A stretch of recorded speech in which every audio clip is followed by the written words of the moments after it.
Sige po, manalangin na po tayo. Hallelujah. Glory to God. Praise to your name, O Father, in the name of Jesus. Kami po ay lumalapit sa iyong muli sa ganitong pagkakataon na kami ay magsama-sama mag-aaral ng salita. Gabayan po kami ng iyong banal na espiritu. Dalangin po namin, patuloy po kayong tumawag ng mga lalaki at babae na makikinig ng iyong mga salita. Samahan po kami ng iyong banal na espiritu at patuloy na magturo kayo po ng sagana sa amin. At sa lahat ng aming matututunan, tulungan mo po na magampanan po namin ang lahat ng ito sa aming mga buhay sa araw-araw. Dalangin po namin na ingatan mo po ang mga mahal namin sa buhay na wala pa sa aming kani-kaniyang tahanan. Kayo po ang magbantay, mag-ingat sa bawat isa sa kanila at maliwalhati silang makarating sa aming tahanan na ligtas sa anumang kapahamakan. Gabayan po kami at patnubayan. Ikaw lamang patuloy naming tatanghal, tataas, papapupurihan, ngayon at magpakailan pa man sa pangalan ni Kristo Jesus. Amen. Amen. Amen. Magandang gabi po. Tayo po ay magsimula na. Ang ating pag-aaralan ay masusumpungan sa Mateo 18:21 hanggang 35. No? Patungkol po ito sa talinghaga na di marunong magpatawad. No? Okay. The parable of the unforgiving servant. No? Okay. Basahin po natin yung verse 21 hanggang verse 35. Ganito po ang sinasabi. Lumapit si Pedro at nagtanong kay Jesus, Panginoon, ilang beses ko po bang patatawarin ng aking kapatid na nagkasala sa akin? 7 beses po ba? Sumagot si Jesus, hindi 7 beses, kundi 70 ulit na 7, sapagkat ang kaharian ng langit ay katulad nito. Ipinasya sa isang hari na hingan ng ulat ang kanyang mga alipin tungkol sa kanilang mga utang. Nang simula niyang magkwenta, dinala sa kanya isang lingkod na may utang na milyong-milyong piso. Dahil sa siya'y walang maibayad, inutos ng hari na ipagbili siya, pati ang kanyang asawa, mga anak at lahat ng kanyang ari-arian, upang siya'y makabayad. Tatapot, lumuhod ang lingkod sa harapan ng hari at nagmakaawa. Bigyan pa po ninyo ako ng panahon at babayaran ko sa inyo ang lahat. Naawa sa kanya ang hari, kaya't pinatawad siya sa kanyang pagkakautang at pinalaya. 28. Ngunit pagkaalis niyon ay nakita niyang isa niyang kapwa lingkod na may utang sa kanya na ilang daang piso. Sinakal niya ito, sabay sabi, magbayad ka ng utang mo. Lumuhod ito at nagmakaawa sa kanya. Bigyan mo pa ako ng panahon at babayaran kita. Ngunit hindi siya pumayag. Sa halip ito ay pinabilanggo niya hanggang sa makabayad. Sumama ang loob ng ibang mga lingkod ng hari sa pangyayaring iyon. Kaya't pumunta sila sa hari at nagsumbong. Ipinatawag ng hari ang lingkod na yon. Napakasama mo, sabi niya. Pinatawad kita sa utang mo sapagkat nagmakaawa ka sa akin. Naawa ako sa iyo. Hindi ba't dapat ka rin sanang mahabag sa kapwa mo? At sa galit ng hari, siya'y pinabalunggo hanggang sa mabayaran ng buo ang kanyang utang. Gayon din ang gagawin sa inyo ng aking Ama na sa langit kung hindi nyo taos-pusong patatawarin ang iyong mga kapatid. Okay. So, sa gabing ito, ang pag-aaralan natin is about the parable of the unforgiving servant, no? So, salitang ito ng ating Panginoon ay isang parabola o parable, no? Na ang kaharap niya dito ay walang iba kundi ang mga mananampalataya, kundi ang mga kausap niya dito ay mga Kristiyano na, no? So, mga mananampalataya ng ating Panginoon. At dito, makikita po natin ang pinagpapahalagahan po ng ating Panginoon ay patungkol po sa pagpapatawad. Ninanais ng Diyos na masupungan tayo bilang kabahagi sa kanyang kaharian dahil sabi sa verse 23, sapagkat ang kaharian ng langit ay katulad nito. No? So, ibig sabihin, ang mga bagay na ito na sinalita ng ating Panginoong Hesukristo ay para sa mga mananampalataya niya na kabilang sa kaharian ng Diyos o kaharian ng Panginoon o yung tinatawag na Kingdom of God.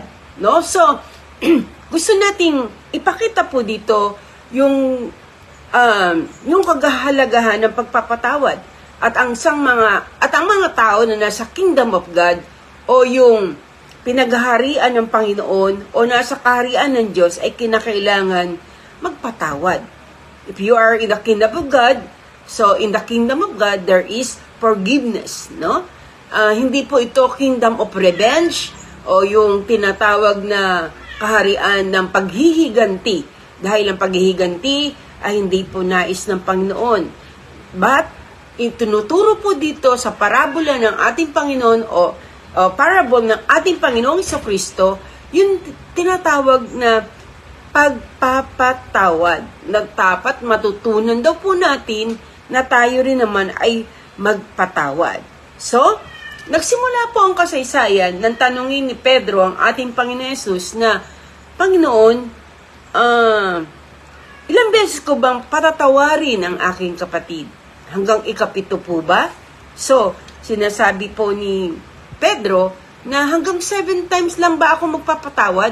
Dahil noong unang panahon, ang kultura ng Hudyo ay 3 beses lang magpapatawad. At pagtapos, pwede mo nang ituring na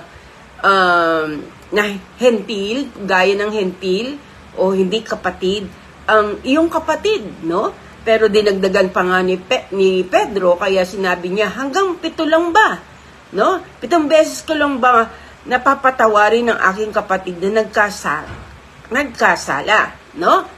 So, pero sumagot ang ating Panginoong Hesus na ibig sabihin, hindi 7 beses, kundi 70 ulit na 7, 70 times 7. So, sinasabi po dito ng ating Panginoon na hindi 7 times, kundi 70 times 7, no? Na kung titingnan natin, ang sagot ng 70 times 7 ay 490, no? So, ibig sabihin, ba nito ay hanggang 490 times lang ba natin patatawarin ang ating kapatid na nagkasala sa atin, no? So, hindi, ibig sabihin po ng ating Panginoon, ito yung 70 times 7, yung hindi mo na mabilang. Kasi pag 70 times 7, mahirapan ka ng bilangin yan, no? Hindi 7 beses, kundi 70 times 7. Ibig sabihin, hindi mabilang.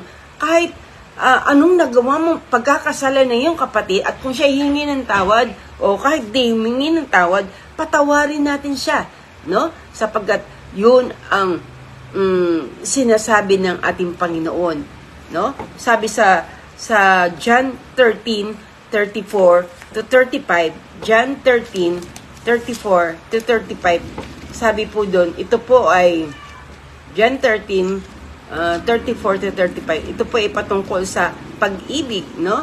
John 13:34 to 35, isang bagong utos ang binibigay ko sa inyo, gayo'y magmahalan kayo, kung papaano ko kayo minahal, gayon din naman magmahalan kayo. Kung kayo'y may pagmamahal sa isa't isa, makikilala ng lahat na ako'y ay mga alagad, na kayo ay mga alagad ko. So, ito po ang tinuturo ng ating Panginoon na mag-ibigan sa isa't isa. Dahil ang pagpapatawad ay bunga ng pag-ibig natin sa ating mga kapatid. Ang sino mang hindi marunong magpatawad ay hindi umiibig, no? Hindi umiibig sa Diyos, at ang sino mang hindi umiibig sa Diyos ay hindi rin umiibig sa kanyang kapwa. Dahil ang Diyos ay pag-ibig. Yun po ang sinasabi ng Biblia. So, the kingdom of forgiveness is the kingdom of love, no? So, hindi mabilang, no? Na pagpapatawad sa mga tao na nagkamali laban sa atin. Sa ibang mga tao, hindi nila kayang patawarin yung kapwa nila na nagkasala laban sa kanila. Pero hindi yun uso sa kingdom of God. Dahil ang kingdom of God is a kingdom of love. The kingdom of forgiveness, no?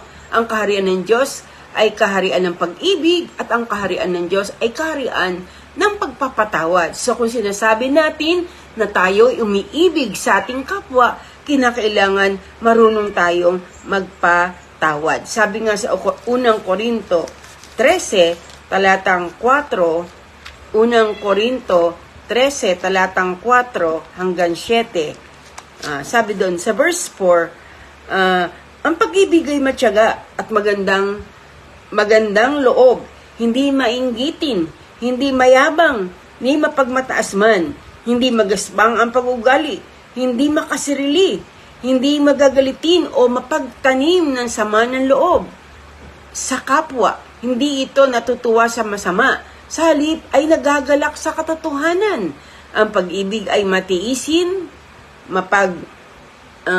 tiwala, puno ng pag-asa, at matyaga hanggang wakas. Yan po ang pag-ibig. Kung sinasabi natin, mahal natin ang ating kapwa, makikita sa atin yung gaitong uri ng pag-ibig, no? At isa po dyan ay nagpapatawad, no? O siya ay, kung sinasabi natin, mahal natin ang ating kapwa, dapat magpatawad po tayo. Now, sabi po dito sa kasulatan, sa verse 23, sabi diyan, ipinasya ng isang hari na sapagkat ang kaharian ng langit ay katulad nito, ipinasya ng isang hari na hinga ng ulat ang kanyang mga alipin. So ito na yung parable. Ang kaharian daw ng langit o ang kaharian ng Diyos ay kagaya nito na may isang hari na nagpasya na hinga ng ulat ang kanyang mga alipin. Yung mga alipin na ito ay yung mga may utang sa kanya, no? At ang sabi ng hari, sinimulan po niya na magkwenta, no? Dinala sa kanya ang mga iba't ibang lingkod niya na may utang sa kanya. At naroon, ang isang lalaki na may utang sa kanyang napakalaking halaga. Sabi po sa Bible, 10,000 talento. So, kung ito ay 10,000 talento, ito ay napakalaking halaga, no? Now, tong lalaking ito na may utang sa kanya na milyong-milyong piso, sabi po dito sa Mabuting Balita, Biblia, milyong-milyong piso, sabi, na may utang sa kanya itong isang lalaki ito, ay walang maibayad sa hari, no? Sa kanyang pagkakautang. Dahil siya'y walang maibayad, inutos na hari na ipagbili siya. Yun. So, dati noon, ang mga tao ay binibenta. Ang bawa may utang siya sa hari ng napakalaking halaga at wala siyang maibayad, pwede siyang ibili o ibenta sa ibang mga taong gustong bilhin siya. No? Sabi, inutos ng hari na pagbili siya, hindi lang siya kundi pati ang kanyang asawa at mga anak at lahat ng kanyang ari-arian upang makabayad. At dahil sa bagay na ito, nanikluhod sa kanya ang lalaking may utang na napakalaking halaga. Sabi sa verse 26, lumuhod ang lingkod sa harapan ng hari at nagmakaawa. Talagang wala siyang maibayad no? Kaya ang sabi niya, nagmakaawa na lang itong lalaki dahil wala siyang maibayad sa kanyang pagkakautang. At ang sabi niya, bigyan po ninyo ako ng panahon. Babayaran ko sa inyo ang lahat. At alam niyo, dahil ang hari ay mahabagin, naawa ang hari sa kanya. At ang sabi po sa verse 27, naawa sa kanyang hari kaya't pinatawad siya sa kanyang napakalaking pagkakautang at pinalaya siya. No? So, makikita po natin na maganda ang puso ng hari na pinatawad siya at hindi lang yun, kundi pinalaya pa siya. Okay, malaya ka na. Pinatatawad na kita sa iyong mga pagkakautang. Verse 28, ngunit pagkalis niya doon sa lugar na kung saan kaharap niya ang hari, na kasalubong naman niya yung kapwa niya lingkod, yung kapwa niya servant, no? Na yung servant na kanyang nasalubong ay may utang sa kanya na halos ilang daang piso lang, no? Ayun, may utang sa akin yun na ilang daang piso. Kaya anong sabi, sinakal niya ito, yung lalaki may pagkakautang sa kanya na ilang daang piso, ay sinakal niya.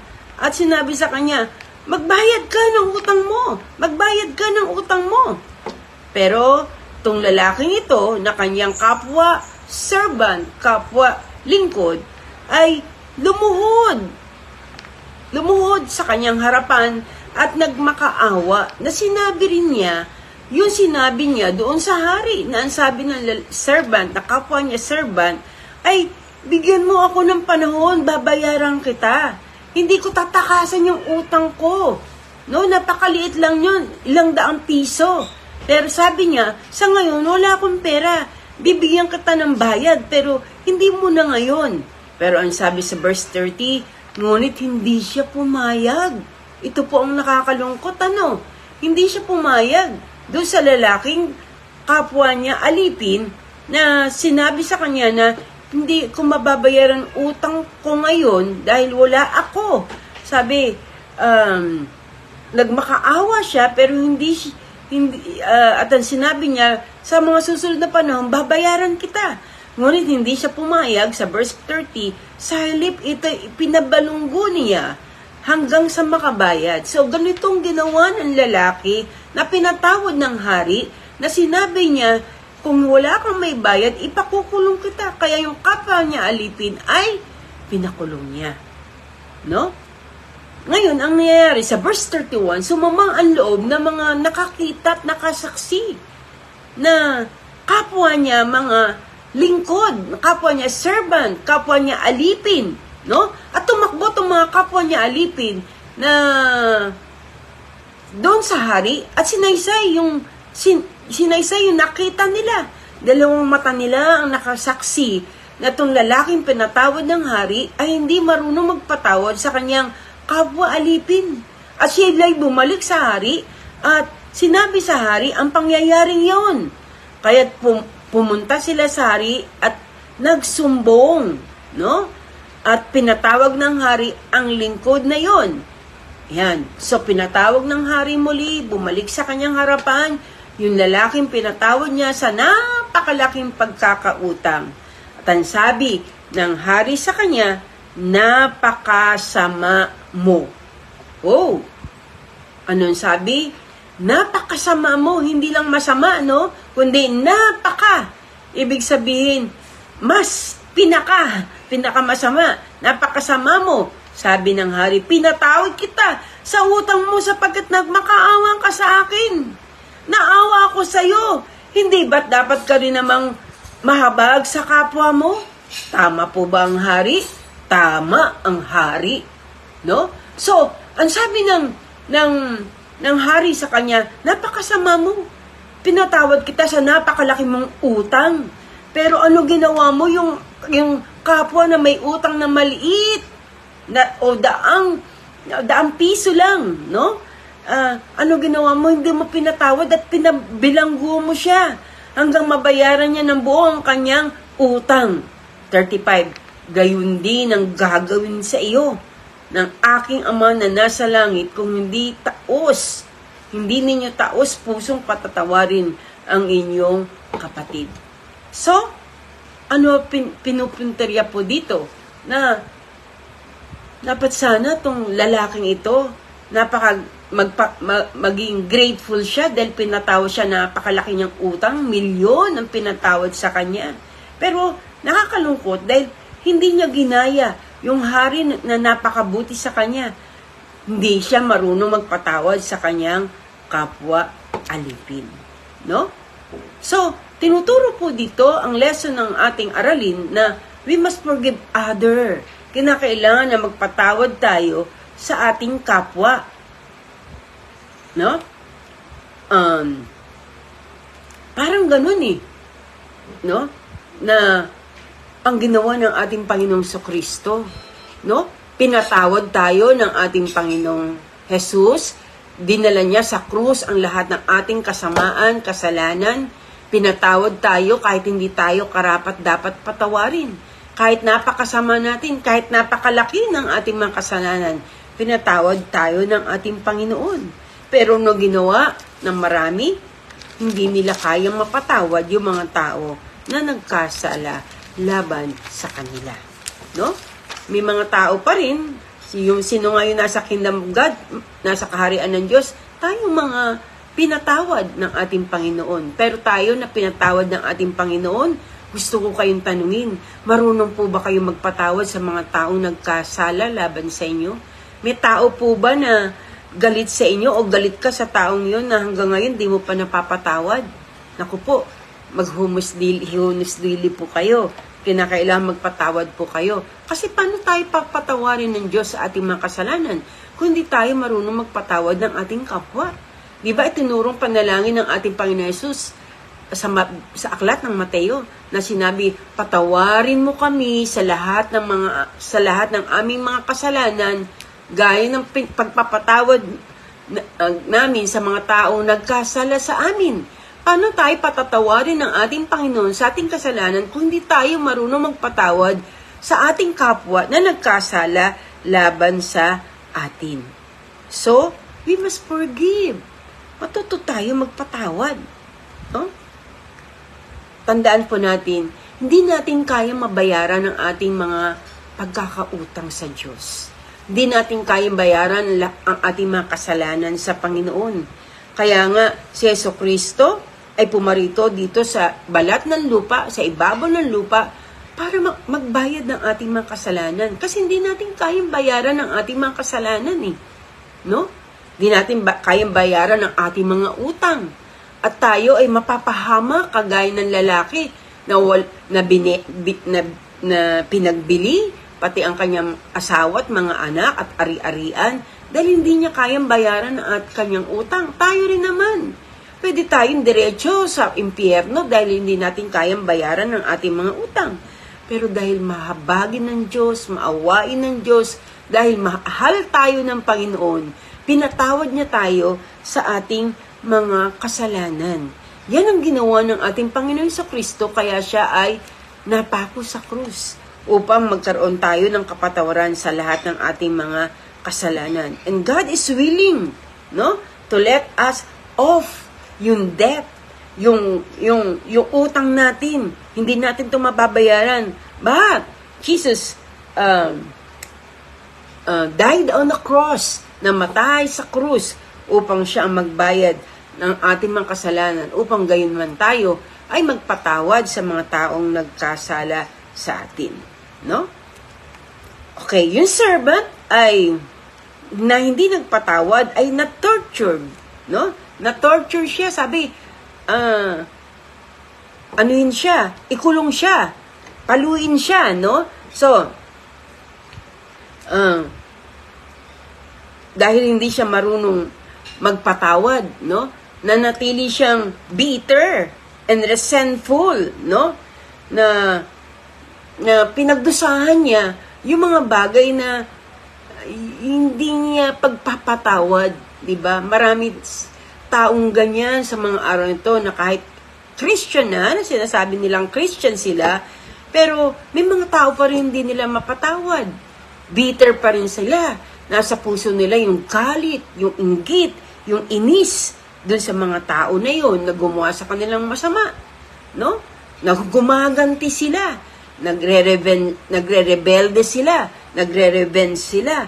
Ginagantihan nila yung masamang ginagawa sa kanilang tao. At dahil sa bagay nito, nanatili yung bitterness na nasa puso nila. No? So, tinuturo din po ng lesson dito sa parable na ito na tayo na pinatawad ng malaki sa ating mga pagkakamali at pagkukulang, no? Kinakailangan marunong din tayo magpatawad sa mga taong nagkamali at nagkasala sa atin, no? So, the principle of forgiveness is that the grace or forgiveness to another is without limit, no? Walang limitasyon. No, huwag mo sasabihin na nagbibilang ka pa. Oh, nakapitong beses na ako nagpatawad sa'yo. Off na, tama na. O ilang beses na ako nagpatawad sa'yo. Araw-araw na lang pinapatawad kita. Walang limitasyon dahil tayo rin naman. Ilang kasalanan na kaya nagawa natin sa Diyos? Siguro hindi na natin mabibilang mula nung tayo sinilang. Hindi natin mabilang yung kasalanan na nagawa natin sa Diyos. Pero pinatawad pa rin tayo ng ating Panginoon. So, gayon din naman tayo sa ating kapwa. Magpatawad tayo. Kung sila ay humiingi ng tawad, patawarin natin. O kahit hindi man sila humiingi ng tawad, patawarin natin sila sa ating mga puso. Efesios 4, talatang 32, sabi diyan, and be ye kind to one another, tender-hearted, forgiving one another, as God for Christ.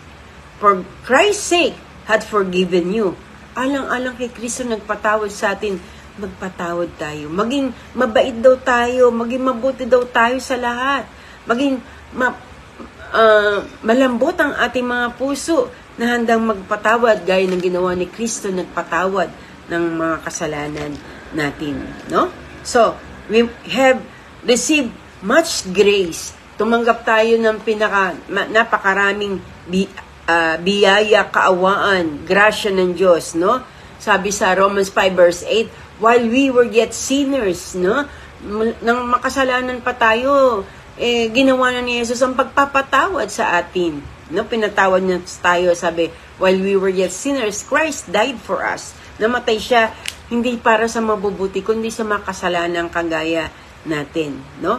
Kung si Jesucristo, binayaran niya lahat ng ating mga kasalanan, no? At ang basihan ng forgiveness o ang pagpapatawad ng ating Panginoong Jesucristo ay lahat ng tao ay pinatawad niya kahit anong uri pa ng kasalanan nasa iyo.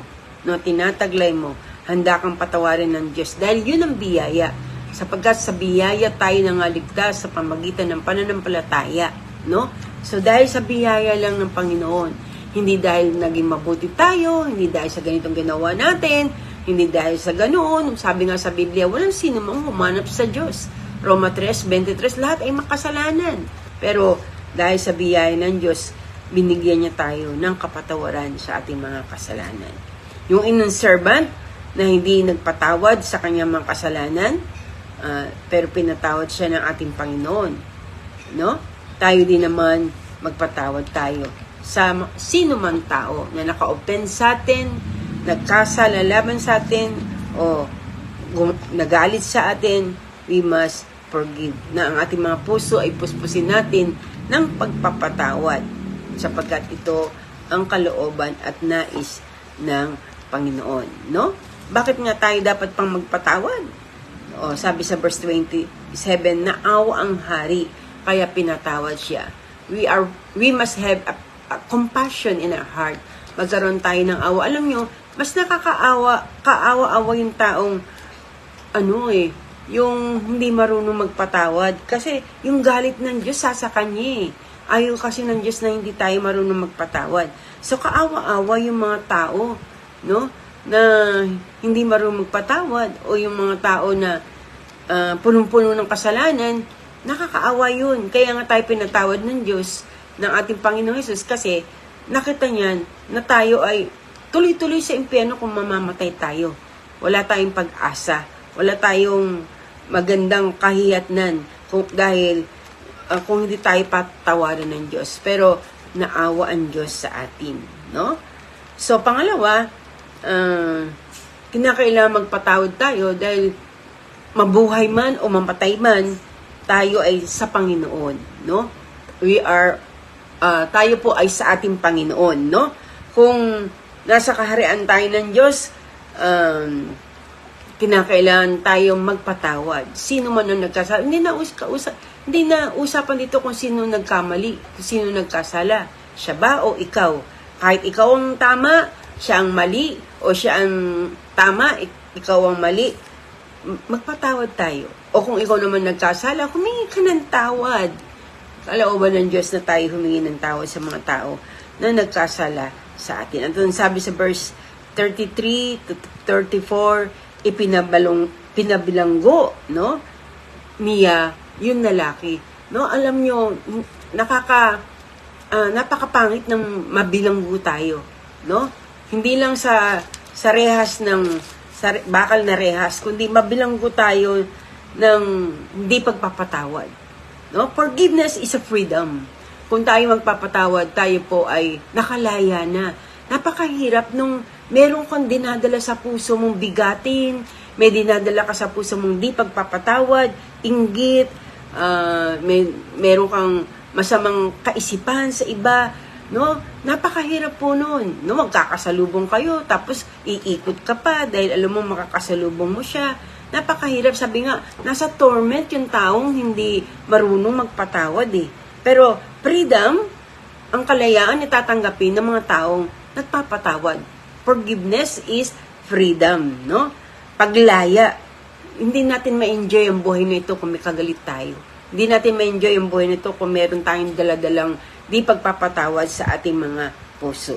So, alisin na natin ang unforgiveness sa ating mga puso, kundi sapagkat ito mo torture sa isang tao, sa isip niya, sa damdamin niya, sa katawan niya, maraming sakit karamdaman na binubunga ng tinatawag na unforgiveness, pero ang Diyos ay nagbibigay ng kalayaan hanggang sa mga araw na ito.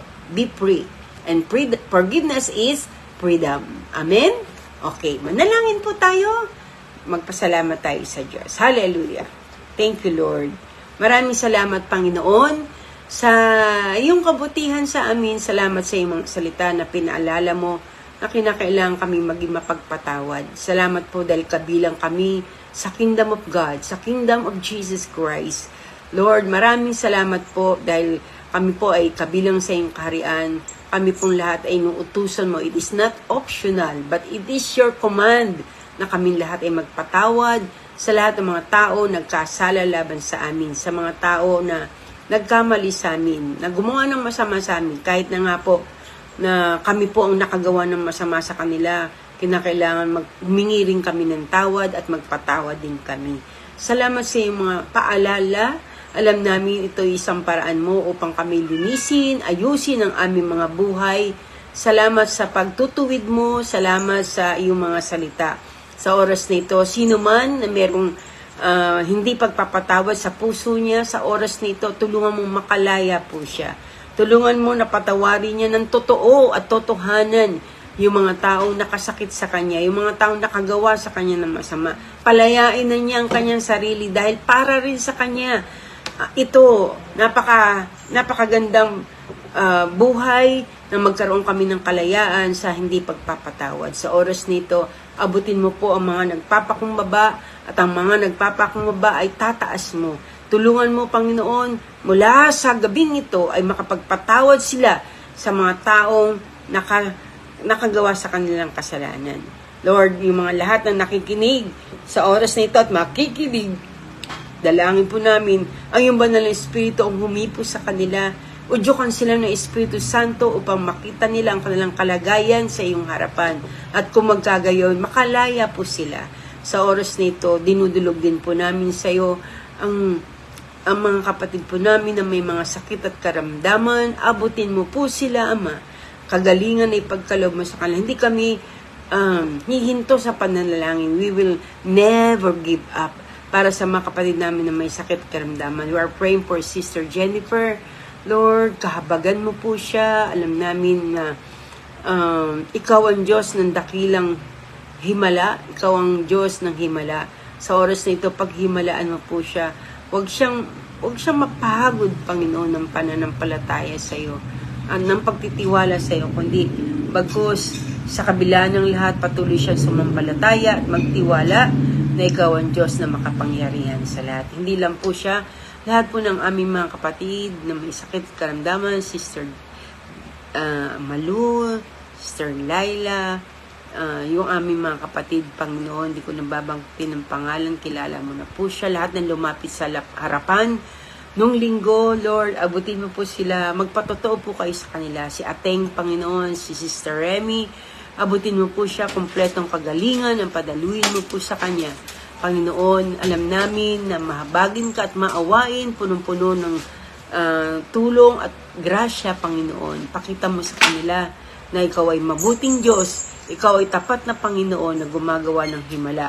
Sa oras nito, ang iyong biyaya at pagpapala ay sumakanila, Panginoon. Maging mga may sakit karamdaman ngayon na nakikinig at makikinig pa, abutin mo po sila, ipagkaloob mo po sa kanila ang kagalingan na nagmumula po sa iyo, sa tanging pangalan ni Kristo Jesus at sa kapangyarihan ng Banal na Espiritu. Yung mga kapatid po namin na may mga problema, may mga bigatin, may mga bayarin, Panginoon. Lord, tulungan mo sila, mayaman ka sa lahat, ipagkaloob mo po sa kanila ang kanilang pangangailangan at katugunan sa kanilang mga problema at mga pangangailangan. Abutin mo po sila, ikaw ang Diyos ng himala at patuloy na pakita mo sa kanila na ang iyong kadakilan at ang iyong kapangyarihan. Salamat po sa kapagtugon sa aming panalangin ito.